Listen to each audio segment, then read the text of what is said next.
আমার নাম পরিণীতা। আমার বাসা সিলেট। আমি মধ্যবিত্ত পরিবারের মেয়ে। আমি অনেক কষ্টে বড় হয়েছি। বাবা জমিতে কাজ করত এবং মা বাবার সাথে সাহায্য করত, পাশাপাশি হাতের কাজ করত। এভাবে আমাদের অনেক হাসি খুশিতে দিন কাটছিল। হঠাৎ বাবা অসুস্থ হয়ে পড়ল। গ্রামের ডাক্তার দেখালাম। তিনি বললেন, রক্ত নেই, শরীর অনেক দুর্বল। আমি গ্রামে রক্তখোঁজ করেও কোথাও পেলাম না। আমি একটা গাছের নিচে বসে কান্না করতেছিলাম।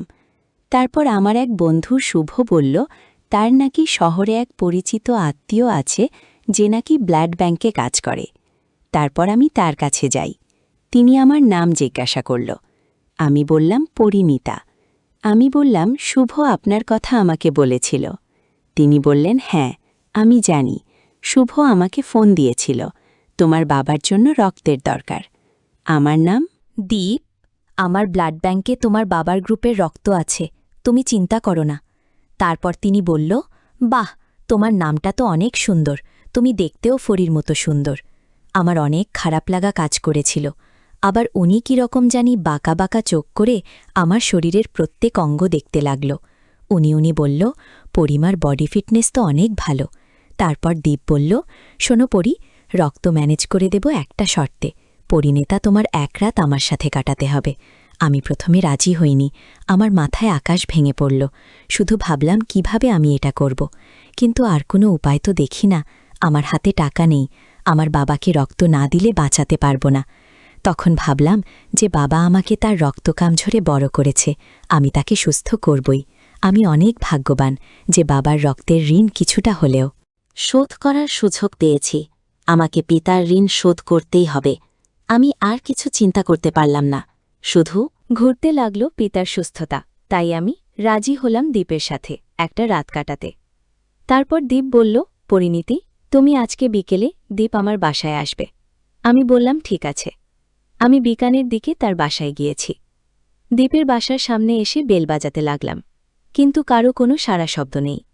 তারপর হঠাৎ দেখি দীপের বাসা থেকে ওর কাজের লোক দরজা খুলেছে, কিন্তু দীপকে কোথাও দেখি না। দীপের কাজের লোকের কাছে জিজ্ঞেস করলাম, দীপ কোথায়? কাজের লোক প্রথমে চুপ করেছিল, তারপর আমার দিকে তাকিয়েছিল, আর কি যেন আমাকে ইশারা করছিল। কিন্তু আমি প্রথমে বুঝতে পারিনি। তারপর বুঝতে পারলাম সে আমাকে দীপের ঘরে যেতে বারণ করেছে।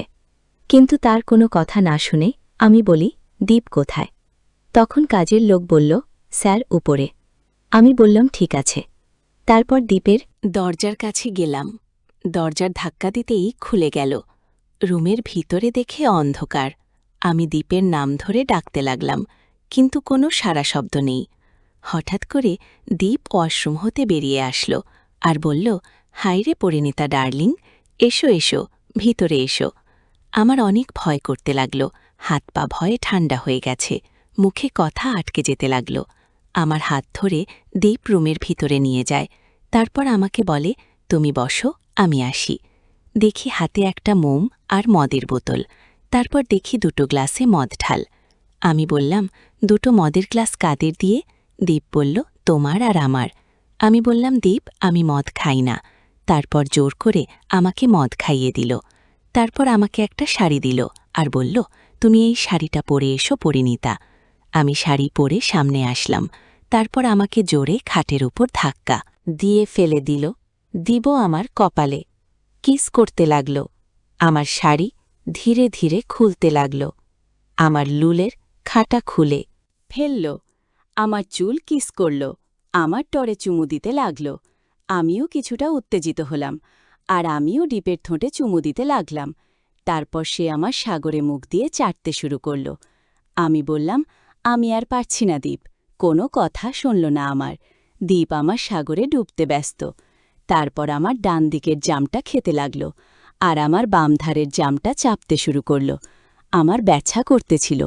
আমি এত কাহানা সচুকুর না কেলে খাট থেকে উঠে আসলাম। কিছুক্ষণ পর দেখি আমার সাগর থেকে জল বের হচ্ছে। আবার দীপ আমাকে কোলে করে খাটে শোয়ালো। তারপর দীপ ওর বেগুন বের করে আমার সাগরের ভেতরে ঢোকালো। আমাকে কুঁদতে শুরু করল। আমি ব্যথায় জোরে জোরে কান্না করতে লাগলাম, কিন্তু সে থামলই না, আমাকে করতে লাগল। প্রায় 10 মিনিট আমাকে করল। প্রথমে অনেক ব্যথা করেছিল, কিন্তু তারপরে আমি অনেক আনন্দ অনুভব করলাম। সে যেন এক অসীম তৃপ্তি, যা কখনো পাইনি। তারপর দীপ সঙ্গম করতে করতে ঘুমিয়ে পড়ল। কিন্তু আমি খাট থেকে ব্যথায় উঠতে পারছি না। সকাল হলে বাড়ি আসব। তখন দীপ বলে, তোমার বাবার জন্য রক্ত নিয়ে যাও। আমি এক শান্তির নিঃশ্বাস ফেললাম। এভাবে নিজের সম্মানটুকু বিলিয়ে দিলাম বাবা জীবনের বিনিময়ে।